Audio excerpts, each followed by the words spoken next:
Eu sou a professora Luíse Coutinho e hoje nós teremos mais uma aula de retomada de habilidades do ano anterior, do sexto ano. A gente aí oferecendo materiais para vocês estudantes e também para a rede fazerem uma recuperação aí, tá todo mundo voltando ao ensino presencial, então a gente vai apoiar vocês com algumas aulas de retomada. Na aula anterior, a gente viu um pouquinho sobre as fontes históricas, analisamos algumas coisas, vimos os conceitos, e agora a gente vai dar um salto aí na história, a gente vai para a Idade Média, a gente vai relembrar o feudalismo, tá? Então, o título da aula vai aparecer na tela para vocês agora. O mundo feudal, política, economia e sociedade. Mais uma vez, lembrando que a aula é de retomada, certo? Agora, na tela para vocês está aparecendo as habilidades que a gente vai trabalhar hoje, né?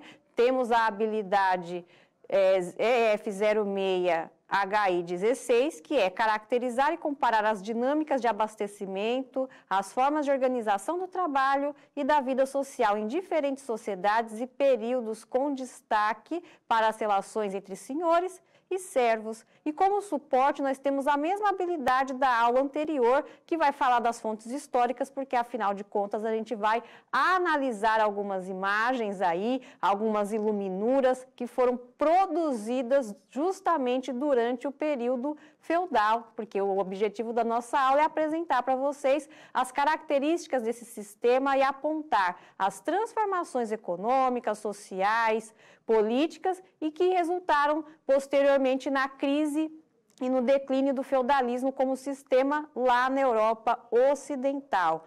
É uma aula de retomada, mais uma vez se forçando aí, certo? Agora eu vou colocar para vocês o objeto do conhecimento, rapidamente na tela, por favor, né? O objeto do conhecimento atrelado aí à habilidade e para os professores aí podem tirar print da tela e depois acessar o QR Code para que vocês conheçam as habilidades essenciais para os anos finais do ensino fundamental e as aulas do Centro de Mídias vão se basear nessas habilidades posteriormente, só para que vocês consigam apoiar melhor o trabalho de vocês, utilizar melhor o Centro de Mídias no trabalho e no planejamento que vocês, professores, já têm aí na escola, certo?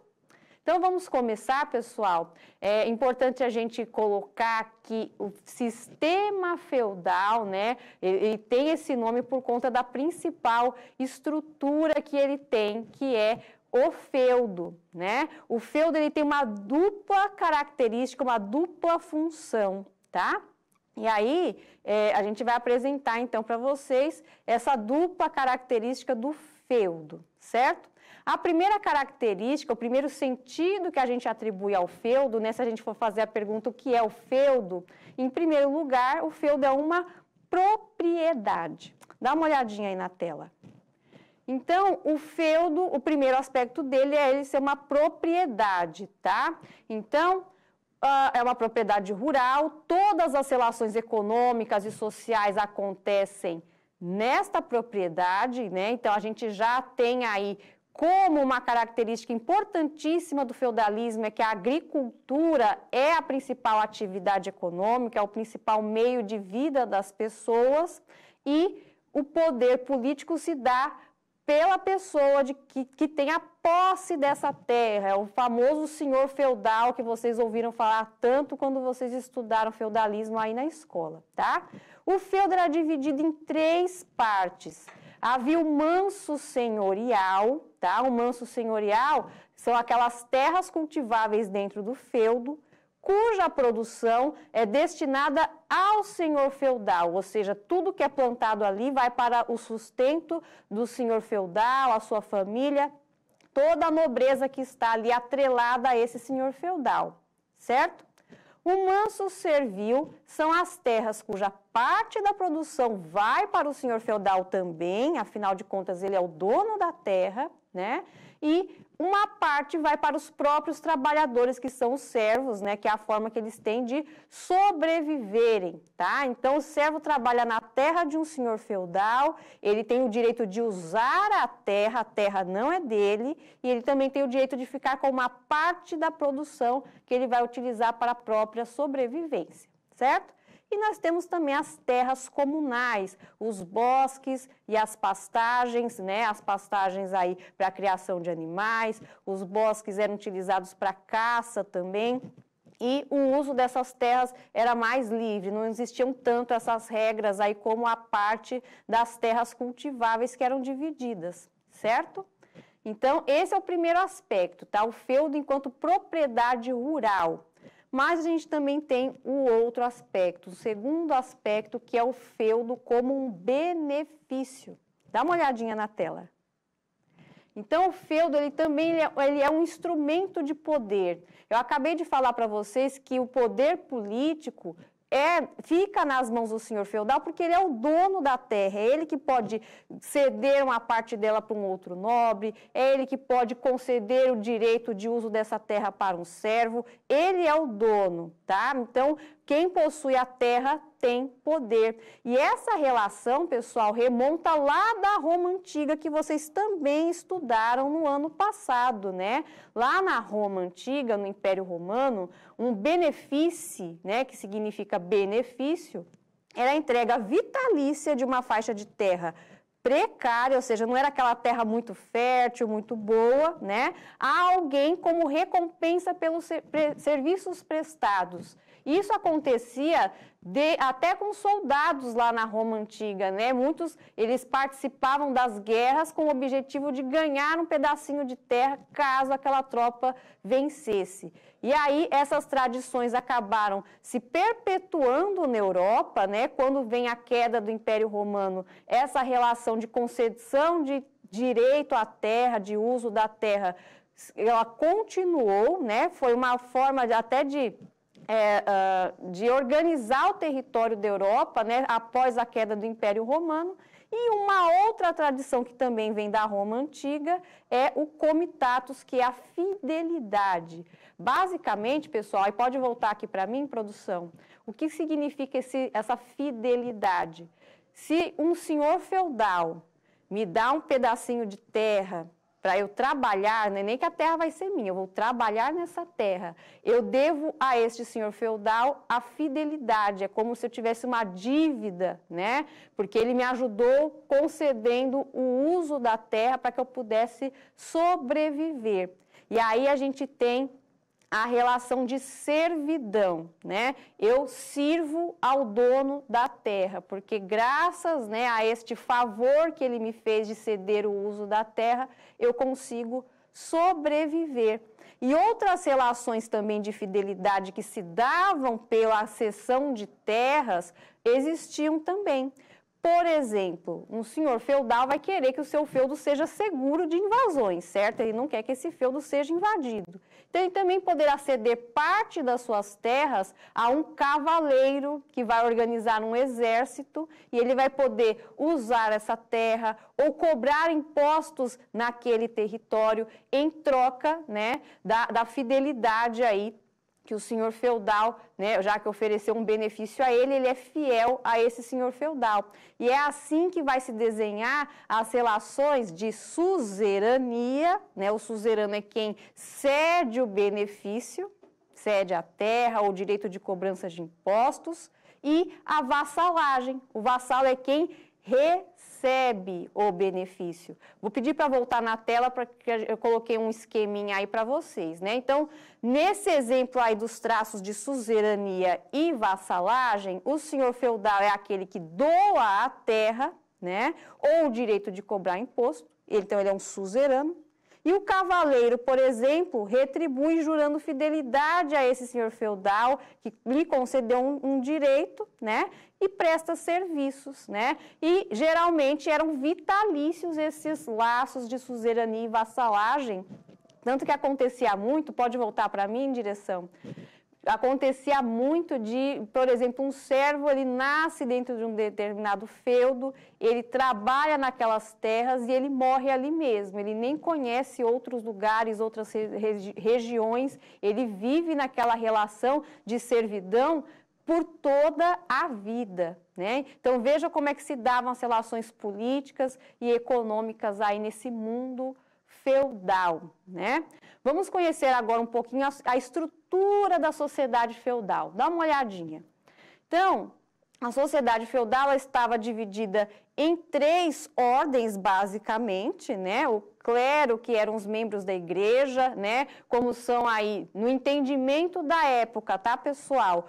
Os representantes de Deus na Terra, né? Então, eles estão no topo da pirâmide, né? A sociedade feudal, é importante a gente lembrar que ela era muito marcada aí pelos dogmas da Igreja Católica. A Igreja Católica tinha uma função aí de unidade, né? Que se perdeu com o fim do Império Romano. Então, a Igreja Católica tinha uma importância muito grande, tá?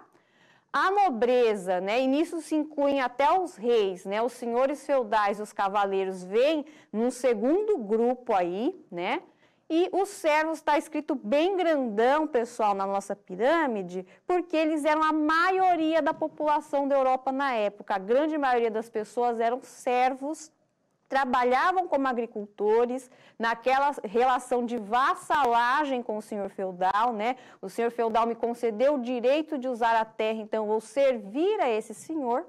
E lá na base da nossa pirâmide, menorzinho, a gente tem os vilões. Como assim, professor, os vilões? É tipo o vilão do filme de herói, alguém que faz maldades? Não, o vilão é quem vive na vila. Né? Existiam vilas ali na região dos feudos. Só que o vilão, ele é uma pessoa que ele prefere ficar de fora desse esquema de suzerania e vassalagem. Ele não quer ter essa relação de fidelidade. E vocês já imaginam o que acontece, né? Se eu não me submeto a ter uma relação de vassalagem com o senhor feudal, eu não recebo nenhum benefício. Então, muitos vilões, eles viviam até de mendicância, eles eram mendigos, tá? Eles não tinham como sobreviver, eles estão de fora desse processo. Então, vocês imaginam que para você conseguir uma sobrevivência no mundo feudal, não tem muita saída a não ser estar dentro do esquema ali da suzerania e da vassalagem. Todas essas características tornam a sociedade feudal. Aí eu vou apresentar 2 palavrinhas difíceis para vocês. Pode voltar na tela, diretor. A sociedade feudal ela era estamental, tá? O estamento é um grupo social, clero é um estamento, nobreza é um estamento, servo é um estamento. E esses estamentos, eles estavam hierarquizados, ou seja, né? Eles têm uma ordem de prioridades, vamos dizer assim, uma ordem de importância. Então, quem está acima da pirâmide é como se tivesse mais importância do que quem estiver na base, tá? E uma outra característica que a gente não pode deixar de comentar é que esses grupos não têm mobilidade. O que isso significa, professora? Significa que se eu nasci servo, eu vou morrer servo e os meus descendentes serão servos. Não tem como um servo virar senhor feudal. Assim como não tem como um senhor feudal, né, descer, né, a condição de servo. Tá? Então, as classes, os grupos sociais, eles não podiam se misturar. Tá? Então, é isso que significa que os grupos não têm mobilidade. Beleza?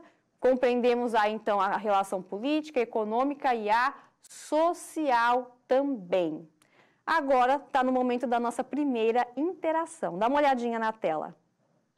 Lá, agora a gente vai utilizar a habilidade que a gente adquiriu na aula anterior, analisando uma fonte histórica. Vocês estão vendo aí uma iluminura, que era uma ilustração, né, que os monges lá da Igreja Católica faziam em livros, na própria Bíblia.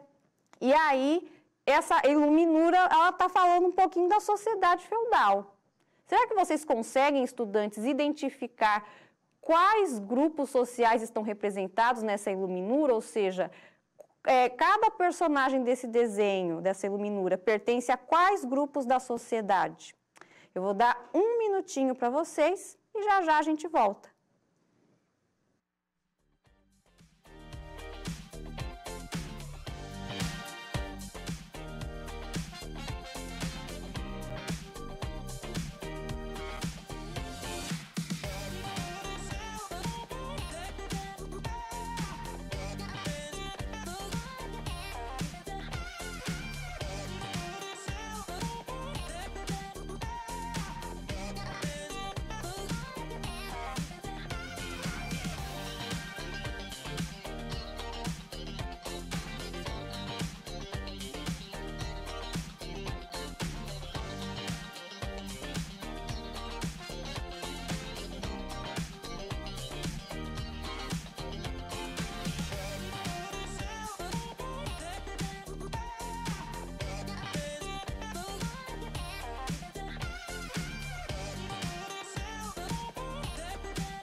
Bom, essa aí estava fácil, né? O estudante Gabriel, quem trouxe a resposta dele foi a Pro Márcia, ele falou que está mostrando ali a nobreza, né? Um deles realmente pertence à nobreza ali. Já o professor Paulo Henrique, ele colocou uma resposta bem elaborada que ele trouxe dos estudantes, né? Então, da esquerda para a direita, a gente tem o clero, a gente tem um cavaleiro e a gente tem um servo. Será que é isso mesmo? Vamos dar uma olhadinha aí na tela de novo. Então, existiu um personagem do mundo feudal, né, que era o bispo de Lyon, e que ele disse uma vez a seguinte frase: a casa de Deus tem 3 ordens, a ordem dos que guerreiam, a ordem dos que oram e a ordem dos que trabalham. Então, é um jeito dele representar a sociedade. O que guerreia aí é o cavaleiro, que pertence à nobreza. O que ora é ali um monge, pertencente ao clero. E o que trabalha, né, está bem ali representado, até porque está com uma enxada nas mãos, né, é o servo da gleba, é o trabalhador do campo ali. E é interessante que vocês percebam que o cavaleiro parece estar conversando com o membro do clero e o servo fica ali meio de escanteio, só observando. Isso também mostra como é que eram as relações. O clero e a nobreza tinham mais interação entre si, mais importância e relevância na sociedade, e cabia ao servo apenas obedecer e trabalhar, obedecer os dogmas da Igreja Católica e também obedecer aí as demandas do senhor feudal dentro daquele esquema de fidelidade da suzerania e da vassalagem, né? Então, é uma imagem que retrata muito bem como se davam as relações na sociedade feudal, certo? Vamos lá, a gente acabou de falar que o servo fica meio de escanteio, o objetivo, né, a experiência dele de servo está muito atrelada à obediência, e isso era verdade. Ele tinha uma série de obrigações para com a sociedade feudal. Então, a gente vai conhecer aí quais eram as obrigações do servo, tá? Então, o servo, de tudo que ele produzia, boa parte, se não a maioria, acabava se convertendo, pessoal, em impostos que eles tinham que pagar justamente para essas ordens superiores da sociedade, tá? Então, uma das primeiras obrigações do servo era a talha, tá? A talha significa que parte daquilo que ele produz no manso servil é destinada para o senhor feudal, ou seja, daquelas terras que o servo pode usar para a própria sobrevivência, ainda assim, uma parte vai para o senhor feudal. A corveia é o trabalho compulsório, ou seja, obrigatório no manso senhorial. Então, o primeiro servo trabalha para o senhor feudal, isso vai basicamente a semana inteira, e só no final de semana é que o servo vai trabalhar no manso servil para garantir a própria sobrevivência. As banalidades eram taxas que eles utilizavam para os equipamentos do feudo. Então, eu vou moer, né, trigo. Para chegar no moinho, eu tenho que passar por uma ponte. Para passar na ponte, eu tenho que pagar um pedágio. Para usar o moinho, eu tenho que pagar outro pedágio. Para usar o forno, eu tenho que pagar um outro pedágio. E ele vai pagar da parte que pertence a ele, ali de direito, né, daquilo que a terra produz. Então, aí a gente já vai percebendo que quase tudo que o servo produz vai para outras pessoas. E ainda nós temos 2 outras obrigações aí. a mão morta, né, que é a taxa que a família do servo que faleceu continua pagando para o senhor feudal para conseguir permanecer ali utilizando a terra, para não ser expulsa do feudo. E, por último, o dízimo, que é a contribuição de 10% para a Igreja Católica. Lembrando que a economia feudal não era monetizada, tá? Não existiam moedas, então eles pagavam mesmo com o produto, né? Pagavam com os alimentos que eles produziam, com a produção agrícola. Então, vocês percebam que a vida do servo não era lá muito fácil, o que não significa que eles obedeciam cegamente a essas obrigações aí. Em muitos momentos ali do feudalismo, houveram revoltas de servos, revoltas camponesas, como a revolta de 1381, que vai aparecer aí na tela para vocês. Foi um grande levante já aí no final da Idade Média, né, que reuniu várias causas, né? Teve a questão da própria peste, né? Da epidemia, né? Outras questões aí, né? De falta de alimentos, de injustiças sociais, e todo esse conjunto de instabilidades acabou ocasionando a revolta camponesa aí de 1381, certo? Vamos para mais uma interação, para a gente conhecer agora um outro grupo aí da sociedade feudal. Dá uma olhadinha nessa imagem. Qual grupo da sociedade medieval esta iluminura representa? E o que esses personagens estão fazendo? Em 1 minuto, a gente volta.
Voltamos, vamos conferir algumas respostas rapidinho aqui. O Michael disse que parecem senhores feudais. Já o estudante Gabriel disse que os personagens estão orando. E o professor Paulo Henrique, também a professora Maíra, eu acho que é Maíra, me desculpe se eu falei errado, eles falaram que são o clero, né? São os membros do clero em orações, ou também copiando a Bíblia, né? Que eles tinham essa função de escrever a Bíblia à mão, vejam vocês. Então, quem falou que é o clero, acertou. Rapidamente a imagem vai voltar para vocês na tela, né? Então, a gente consegue ver aí os monges copistas em plena atividade, e esta iluminura, este desenho que vocês estão vendo, também foi produzido naquela época, tá?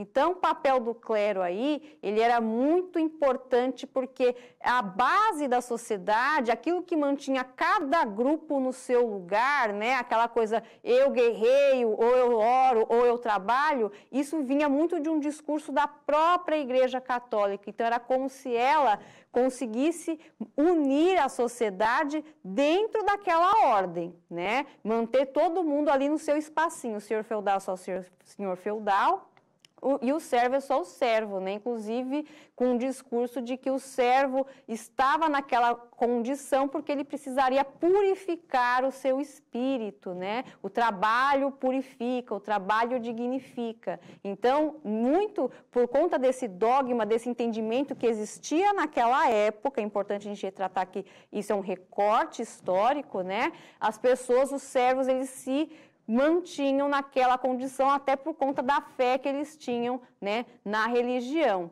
Então, é muito importante o papel do clero naquela sociedade, certo?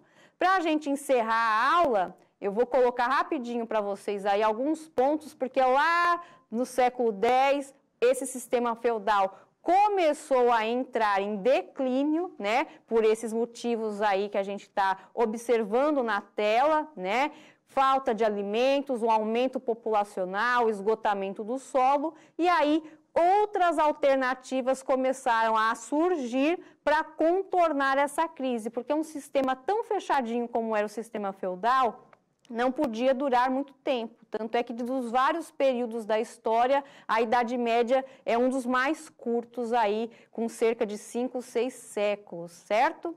A aula, infelizmente, está acabando. Resgatem esse material do repositório, porque a gente vai ter os desdobramentos dessa crise no sistema feudal. Eu espero que vocês tenham gostado da aula de hoje. A gente continua com o trabalho de retomada de habilidades na semana que vem. E eu convido a todos a assistirem na terça-feira, às 13 horas, em todos os canais do Centro de Mídias, a nomeação, a diplomação dos conselheiros estaduais dos grêmios estudantis. Até a próxima, pessoal. Não deixem de avaliar nossa aula.